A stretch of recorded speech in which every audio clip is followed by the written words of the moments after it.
vers le Saint-Jean. Nous touchons à juillet, premier des mois brûlants, et la journée enfin se retire à pas longs. Après l'ardent soleil, qui là-bas traîne encore, vient la nuit, cette nuit, faite à moitié d'aurore, qui dans le vaste ciel, joyeux de son retour, d'une main sème l'ombre et de l'autre le jour. À sa fraîche lueur qui commence à renaître, l'heureuse métairie ouvre enfin sa fenêtre. C'est l'heure de la sieste à la brise du soir. Sur la pierre, ou dehors, il est temps de s'asseoir. Il est temps d'écarter, soit du corps, soit de l'âme, ce poids des rudes soins que chaque jour réclame.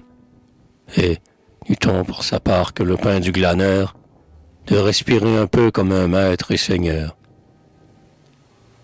Ainsi fait à cette heure, ici devant sa porte, le fermier de chez nous, homme de race forte, laboureur jeune encore, au front sévère et doux.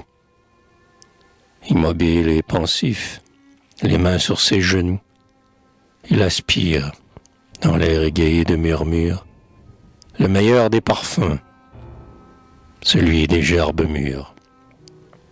Il pose auprès de lui, cœur d'espérance plein, file d'un doigt léger sa quenouille de lin. À ses pieds, un garçon, l'aîné de la famille, apprête en se jouant sa petite faucille.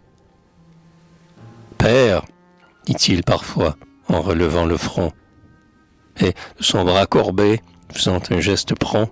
« Père, est-ce pas ainsi que l'on fauche une gerbe ?» La mère, à ce propos, rit du bambin superbe. Le père le regarde avec un tendre orgueil. Ces trésors de son cœur, réunis près du seuil, ces étoiles au ciel dont la fête commence, ces bruits errants du soir dans la campagne immense, cette nappe d'épis dont les flots onduleux roulent sans fin jusqu'aux horizons bleus, avec le frôlement d'un lourd manteau de soie.